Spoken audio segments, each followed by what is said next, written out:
Good morning, everyone. It's Peg, and I just had a few shares. I had a good day yesterday. I went out and did a little shopping. But before I get to that, yesterday I was out at the half-price bookstore. And you guys know I've been doing a little bit of morning lettering type work. This is, let me get this in here a little bit closer if I can. Where is my camera? The joys of being live. My camera.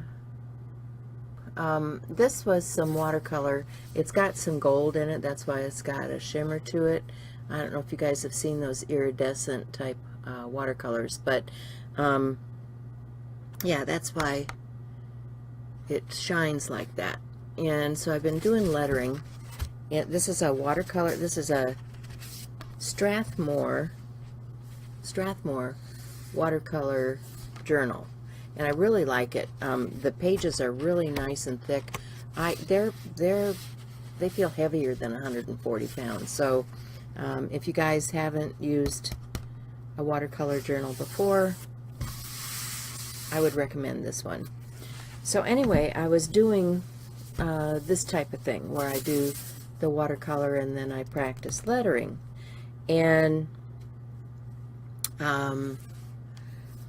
what I found at the bookstore was this hand lettering for everyone. And I think this will be a great help to me, by Christina Vanco. And I just picked it up because it seemed to be a lot of the information I was looking for. It has the history, it has the process, talks about creative confidence and exploration. It's just a really all-around good book for lettering. This is something I want to learn, is this type of lettering. And it's just full of all kinds of things. Now, I have been using some of the, what are they called? Cartridge pens. Like we had when I was in high school.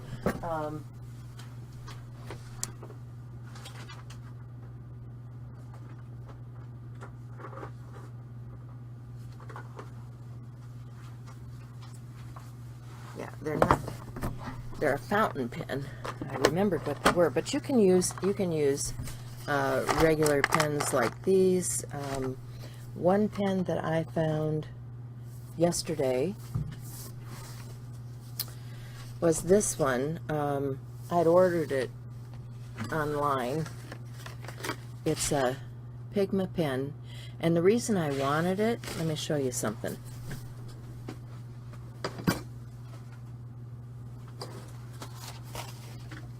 I had been taking a class with Joanne Sharp, and she was talking about making lines and how to make these squiggly type outline lines, and I was not having fun with that with a brush. But I thought to myself, I do a lot better with a marker. So I picked up this marker because it does the things that she was saying to do, which is making these squiggle lines like this, that you can get different pressure with it. And so I was, coming in here, and I can very lightly make a very thin, scratchy line, but then I can press, and I can get a thicker line, and I can come down and get little thin squigglies. And you see, it does a really good job of lining like that. So I thought, yeah, I can make my squiggle lines on my painted paper, because this will go over the top. Now, the question is, are these waterproof? Well, let me get a brush. And I'm just going to go over the top. And I'm scrubbing now, And you can see, yay, this is a waterproof pen, so I can use it on most surfaces. And I like that. I like the fact that it's waterproof, and I don't have to worry about where the ink is going to end up. So those are Pigma Professional Brush. And it says color indicated by cap, so you must be able to get these in different colors, which is kind of a fun concept for me too. I might be looking for some more of those. Anyway, I like the brush tip, so I'm going to use those to practice my lettering. And you know, it's got let me just flip through here quickly. It's got lots of different practice pages here for me to begin all of that with. So that was a fun purchase. I picked up a couple of kids' books, Dr. Seuss books. They were 50 cents a piece, not bad. Then I found some old National Geographics. We had been working on National Geographic paper, altering it, and I intend to do that with these. These are older. These are like from 1963, and so I was happy to find some older ones, because I was told that the paper on the older National Geographic was different than the new National Geographic. So yeah, interesting. I got that. I also found this lovely book about watercolor. Now these books, looks like this book originally sold for about $23, and I'm picking it up for $8 because I'm going to the discount bookstore. Okay, but how lovely. The Tao of Watercolor, and look at the beautiful pictures in here. I'm sure I'm going to learn a lot about this medium by, you know, spending time reading through this book. But very pleased with that purchase. My problem is I like all kinds of art, and I tend to drift from one thing to another. I get bored easily. I think that's part of my dyslexia and ADHD thing. It's like, yeah, squirrel, got to go that way, got to do this now, because there are so many things in this world to do and only so much time to do it, right? So that is Tao of Watercolor by Jeannie Carbonetti. Then I got this Audubon book. I paid a little bit more for this, but it was $25 initially, and I got it for half price. I got it for $12.50. But it's The Law's Guide to Drawing Birds, and it is an Audubon book, so we'd expect that to be a little bit more. But yeah, isn't this lovely? So expect to see a few birds in my future, folks, because I think this is just the coolest. Now, I'm not a real from nature kind of painter or artist. I'm more of a caricature type of artist, so mine probably are not going to look like what's in this book, but that's okay, because I'm putting my own spin on it. And that's what you can do too, is don't expect everything to come out looking just like this unless you want it to, you know. But I don't necessarily want it to. Okay. This is cute.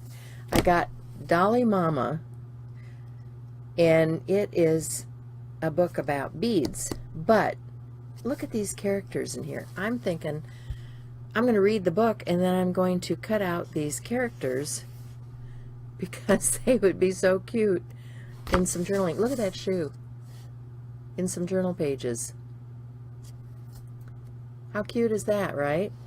I mean, expect the unexpected. Go out and look and see what you can find, because I love this.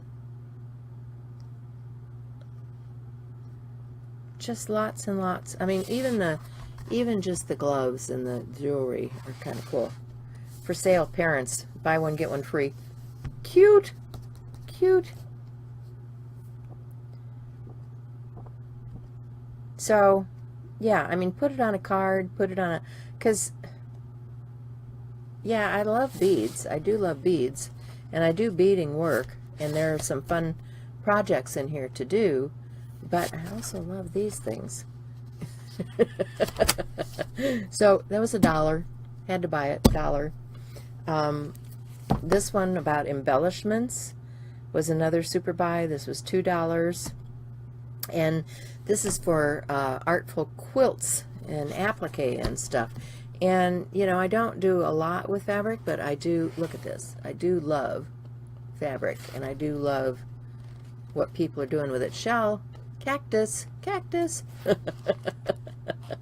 So, I mean, and even just for, you know, patterns, think about paper piecing, not just what you're going to do with fabric. You know, there are a lot of different metal piecing, paper piecing. I mean, you know, there are patterns in here that you can use for other things, right? So that's a useful book for $2.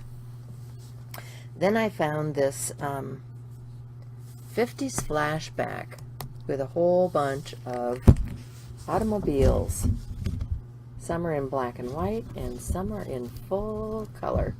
Isn't that fun? Look at that. So fun. So even if I'm not just using it as reference to draw from, I mean, just a fun book. Just one of those coffee table things. Then Drawing Heads and Hands. This is from Grumbacher Library, and it was $2. But it has a lot of information in here about anatomy and drawing. So, you know, you can get a lot of information from that for $2. And then this fantasy book, which is How to Draw Fallen Angels. And I thought, oh, cool. How cool is this? So it's just full of these fantasy creatures. And I'm thinking, how much fun can I have with that? Another thing I did last week was participate in a hop, and it's Everyday Art Hop. You can use that hashtag to find us on YouTube. And then another one from Ray Masigma. She has a blog, and you can find out about it there.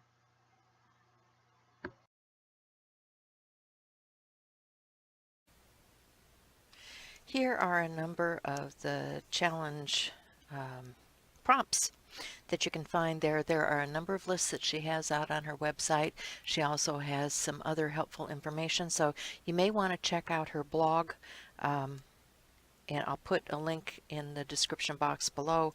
So if you feel like you want to play along with this, or just use the prompts, or however you want to do this, you know, because there are no rules, it's just about creating.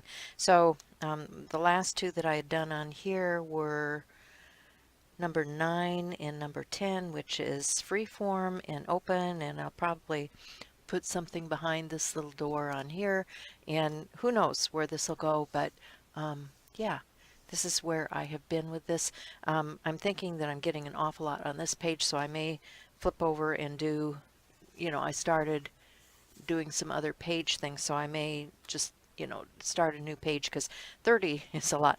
I've got about 10 prompts on that one page now, so, you know, if you look at Pick a Stick, we don't do more than 10 on a page, and that's what I'm thinking is going to be appropriate for this. Then I got this fun shipment from Jerry's Artorama. So I had one other little shopping excursion last week. It was to Hobby Lobby. I was going out looking for a watercolor pan and didn't find it, so I was going to order that online. But while I was there, I hit the clearance aisle. And along with finding some half price, large sheets of watercolor paper, those really, really nice ones that are, usually about $11 a sheet, which I got for half price. I also found this book, which is Dreamscapes Fantasy Worlds, and this too is all about watercolor. And look at the fun stuff in here. So I'm going to have fun with my watercolors once I get them going. I did purchase some new watercolors, and I intend to be playing with them shortly. So you may be seeing some of that in my future videos, or not, depending on my success with it. But you know, I just want to play. I just want to have some fun, and I have some watercolor journals that I'm intending to take with me when I travel, and you know, fill up some pages. So that's about it for that. So that was my fun little reveal of my excursions and play from last week. My next play video, which should be coming out shortly, is going to be about doing alcohol inks. I was playing with some jelly printing and alcohol and that sort of thing, and you'll see where I'm headed with that. So see you next time, guys. Thanks for stopping by, and love to you all. Bye for now.